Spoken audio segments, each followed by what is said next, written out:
my YouTube channel. My name is Wangoi Mwangi and I'm a Kenyan RN. I do videos on nursing education, patient teaching, as well as health education.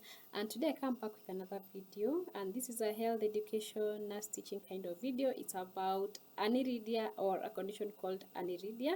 So let's find what it is all about. But before we go there, if you haven't subscribed to this channel, please take your time to subscribe and hit the bell icon so that you're notified every time I upload an informative video such as this one.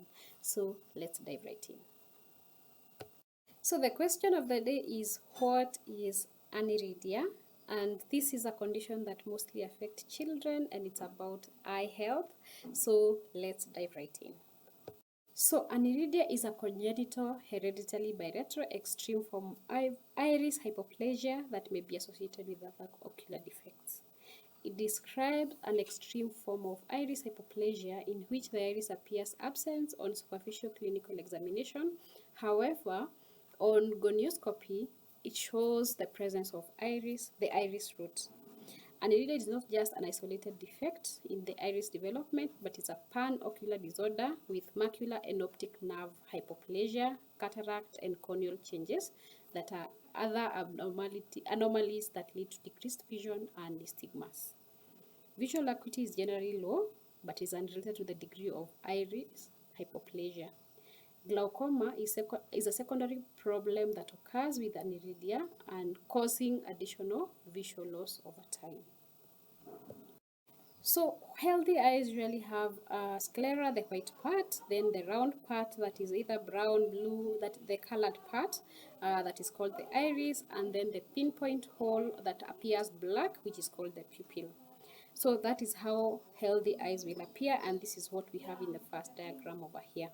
When we have eye disease, if it is cataract, we are going to have an opaqueness that appears over the pupil area, meaning the iris is normal, but the pupil area is obstructed by the cataract.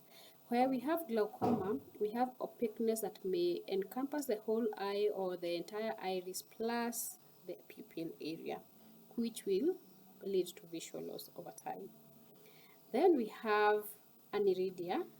These other, from A to E, these are different photos of or pictures of someone with aniridia, and this is where we have severe iris hypoplasia or absence, and then we have sometimes the pupil will appear shaped, or there will be misshaping of the pupil. It will be very large compared to the normal usual pupil size, and sometimes we will have the opaqueness that comes with the cataract or with glaucoma. So this is the anatomy of the human eye, and I will not go into major details about this. It is just for attention, to draw your attention to the condition we are going to be talking about, which affects the eye. And this is where we have little or no iris tissue in the eyes.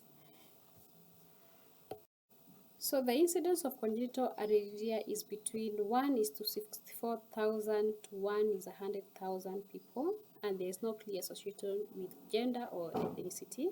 So it could affect either male or female in equal measure, or ethnicity in equal measure. 2/3 of aniridia patients may have an affected parent, and the majority of hereditary cases have an autosomal dominant inheritance with complete penetrance.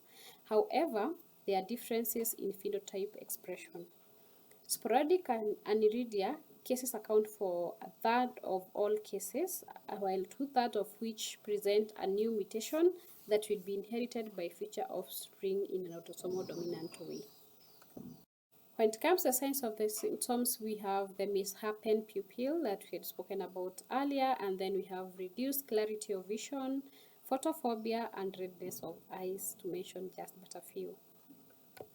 Aniridia occurs while the eye is developing during the 12th to 14th week of pregnancy. In most cases, it is due to a mutation in the short arm of chromosome 11, and it affects the PAC6 gene. However, it is also seen in genetic defects in nearby genes as well.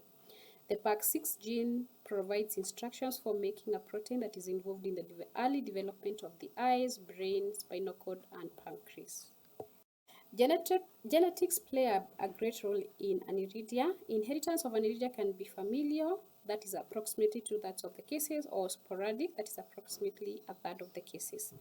Familial aniridia is typically an autosomal dominant trait. So if one parent has aniridia, there is a 50% chance they will pass this gene to the child of each pregnancy. So it can happen to every child in that household. When a child with aniridia is born with two parents who do not have the disease or the gene for the aniridia, this is called spontaneous mutation. A spontaneous mutation causing aniridia can occur either in the sperm, in the egg, or shortly after conception. The chance of the same parents having another child with aniridia is not any higher than in any general population, since another spontaneous mutation would have to occur. A rare inheritance pattern of aniridia is an autosomal recessive, where both parents carry the gene but not have the disease, in which a couple has a 25% chance of having a child with aniridia in each pregnancy. This type may be associated with intellectual disability. So how does aniridia affect vision? There is a large range of visual outcomes in patients with aniridia. Patient may have a good vision, that is 20/30 visual acuity or better, to very poor vision, worse than 20/200, and most patients are somewhere in between. There are multiple components of the eye that may be affected in aniridia, not just the iris. Visual acuity depends largely on the extent of the disease and which components of the eyes are affected. Aniridia can be associated with abnormalities in the cornea, increasing the risk of abrasions and causing blurred vision, glare, and scarring. In the angle structure, where cornea is adjacent to the iris, causing glaucoma in approximately 50% of patients, and in the lens, causing cataracts in 50 to 80% of the patients. If it's associated with the abnormalities in the optic nerve or hypoplasia of the optic nerve, or in the retina, then there will be foveal hypoplasia. And in addition, children have some degree of nystagmus, which degrades visual quality, as well as large pupils, which cause light sensitivity. Again, some children with aniridia have very good vision and have minimal associated ocular issues. It is difficult to predict what a baby with aniridia will see as they get older.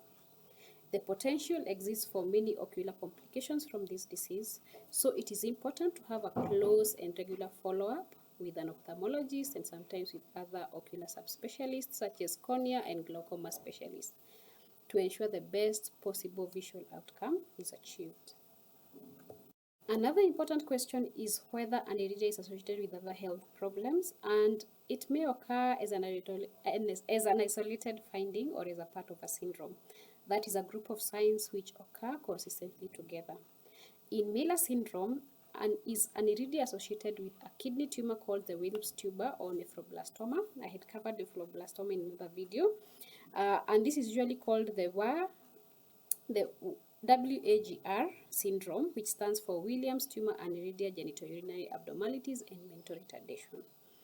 Then we have the Glipsy syndrome, and it's a combination of aniridia, mental retardation, and balance problems or ataxia. Patients with aniridia should strongly consider undergoing genetic testing and examination of family members.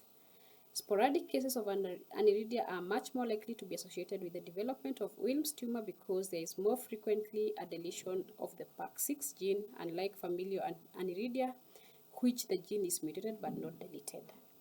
Children found to have deletions of the PAC6 gene should have regular ultrasounds of their kidneys to screen for Wilms tumor. In addition, several systemic abnormalities may have been associated with aniridia, such as diabetes, metabolic disorders, obesity, autistic spectrum disorders, and neurologic problems. So a complete evaluation is warranted when a patient or a child presents with aniridia. When it comes to treatment of aniridia, is usually directed at improving and preserving vision. Drugs or surgery may be helpful for glaucoma and cataracts. Contact lenses may be beneficial in some cases. When a genetic cause cannot be identified, patients should be evaluated for the possibility of the development of Wilms tumor or nephroblastoma. Children with aniridia need regular eye exams to assess vision and screen for glasses, glaucoma, and cataract. If glaucoma develops, treatment is typically with eye drops but may require surgery in the long run. If vision is reduced by cataract, removal of lens with or without intraocular lens implant may be indicated.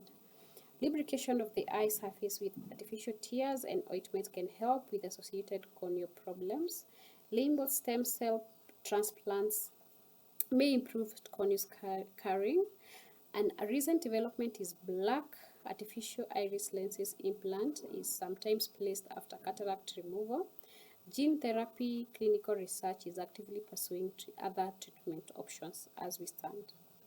So for this presentation, these were the references that were used to prepare the PowerPoint, and thank you so much for sticking around and watching through the video, and thank you so much for supporting this channel. Until we see each other again, bye and ciao.